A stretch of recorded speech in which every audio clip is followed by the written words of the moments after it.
Hello बच्चों, good evening. क्या हाल चाल है? मस्त। बच्चों, आज हम बात करेंगे joint entrance exam mains and advance. मतलब कि जेईई मेंस और जेईई एडवांस, जिसको बोलते हो जेई मेंस और जेई एडवांस के बारे में बात करेंगे। तो बच्चों, अगर जेई मेंस को आप समझ लेते हो तो जेई एडवांस ऑटोमेटिक समझ में आ जाएगा।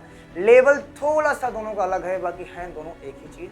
सबसे पहले हम जेई को समझते हैं। क्या होता है? ज्वाइंट एंट्रेंस एग्जाम, जिसको हिंदी में बोलते हैं राष्ट्रीय संयुक्त परीक्षा।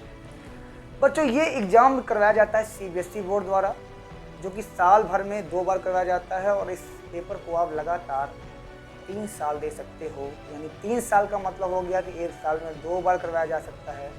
तो 2 बार करवाया जाता है तो आप 3 साल में 6 बार दे सकते हो। यानी आपके पास जो अटेम्प्ट होता है वो 6 बार होता है।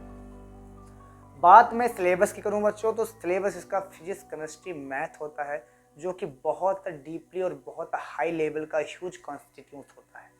और यहाँ पे बच्चों, अगर मैं आपको एडवाइस देना चाहूँ तो आप पहले एनसीईआरटी को पूरा कवर कर डालिए। उसके बाद कोई भी आप रेफरेंस किताब ले लीजिए, उससे पढ़ाई कर डालिए। जेई का बच्चों आप एग्जाम कब दे सकते हो? जेई का एग्जाम आप 12th जिस समय फाइनल ईयर में हो तब भी दे सकते हो, 12th के बाद दे सकते हो आप, लेकिन उसके लिए आपकी तैयारी होना बहुत इंपॉर्टेंट है। दूसरी चीजें बच्चों, इसका क्वेश्चन कैसे आता है?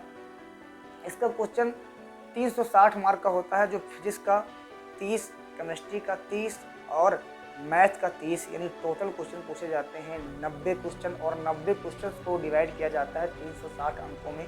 और यहाँ पे नेगेटिव मार्किंग होता है बच्चों।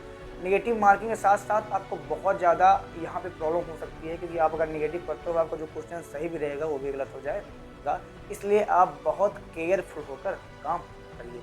बाकी ये एक तरह का इंजीनियरिंग कॉलेज में दाखिले के लिए पेपर होता है बच्चों। अगर आपको जेई, आईआईटी, एनआईटी कॉलेज में एडमिशन लेना है तो आपको जेई क्वालिफाई करना पड़ेगा, जिससे आपको बहुत हाई लेवल का इंजीनियरिंग कॉलेज मिल जाएगा।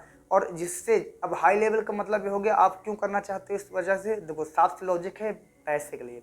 जितने अच्छे बच्चों आपको कॉलेज मिलेंगे उतना अच्छा आपकी सैलरी होगी, उतना अच्छा आपका नाम होगा। क्योंकि आईआईटी कॉलेज जैसे दिल्ली में है, रायबरेली में है, भोपाल में है, और बहुत सारी पूरे इंडिया में 23 कॉलेजेस हैं आईआईटी के, जहाँ पे आपको दाखिला मिल जाएगा।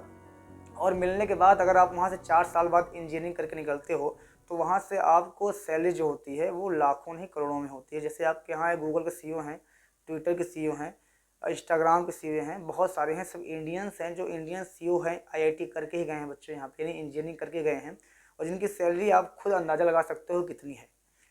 अब मैं बात करूं जेई एडवांस के बारे में, तो बच्चों जेई एडवांस वही बच्चे दे सकते हैं जिन्होंने जेई मेंस में क्वालिफाई किया हो। टॉप 10 बच्चे होते हैं, यानी जेई एडवांस में एग्जाम देने वाले वो बच्चे होते हैं जो जेई मेंस के टॉप 10 बच्चे होते हैं।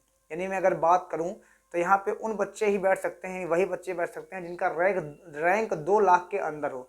जेई मेंस में हर साल लगभग 10 लाख बच्चे देते हैं एग्जाम बच्चों, और जेई एडवांस में टोटल 1.5 लाख यानी 1,50,000 से ज़्यादा बच्चे नहीं बैठ सकते हैं, जिनका रैंक 2 लाख के अंदर होगा। और उनका एज, बेटा यहाँ पे एज लिमिट दी जाती है, जिनका 25 के अंदर होना चाहिए। एज 25 के अंदर होना चाहिए, 25 के अगर एबव हो तो आप इसका एग्जाम नहीं दे सकते हो। और एक बात यह है कि अगर आप इंजीनियरिंग करने चाह रहे हो तो उसमें 1 साल का खर्चा कितना आता है बच्चों? 4 साल का होता है इंजीनियरिंग। 1 साल का खर्चा होता है लगभग 90 से लेकर 1,20,000 तक की औसत। यहाँ पे मैं बता रहा हूँ, एक अलग अलग कॉलेज का अलग अलग फीस होती है, तो एक मैं औसत रेंज बता रहा हूँ, इतना लग सकता है। और आप 4 साल का इसका ऑवरेज निकाल लीजिए, आपको कितना खर्चा आएगा। बाकी जेई मेंस, जेई एडवांस, थोड़ा एडवांस का मतलब हो गया बेटा, जेई मेंस में बैठने वाले बच्चे हैं जेई एडवांस पेपर दे सकते हैं जिनका रैंक 1.5 लाख के अंदर हो। उनका रैंक 1.5 लाख के अगर ऊपर है तो वो पेपर नहीं दे सकते हैं। और अगर आप एससी हो, एसटी हो, तो आपको साइंस साइड से यानी इंटर पास होना चाहिए, और उनका लगभग परसेंटेज होना चाहिए 65%। अगर 65% के नीचे हो तो आप जेई एडवांस का पेपर नहीं दे सकते हो। और अगर आप जनरल के हो, ओबीसी के हो, तो वहाँ पे 75 मार्क्स से आपको पास होना चाहिए इंटर फिजिक्स, केमिस्ट्री, मैथ, जिससे आपको जेई एडवांस का पेपर देने में आसानी होगी। अदरवाइज आपको वहाँ से सिलेक्ट नहीं किया जाएगा, छाड़ दिया जाएगा। आप जेई एडवांस का पेपर नहीं दे सकते, लेकिन जेई मेंस का दे सकते हैं। तो ये बातें थी, कुछ नॉलेज थी बच्चों आपके लिए। अगर आपको इसी तरह की वीडियो चाहिए और ज़्यादा नॉलेज चाहिए किसी और के बारे में, तो आप हमसे कमेंट में बता सकते हो, जिससे हम आपके लिए कुछ सहायता करने में हमको खुशी होगी। ठीक है, मिलते हैं नेक्स्ट वीडियो में। तो बच्चों अभी के लिए बाय बाय, टेक केयर।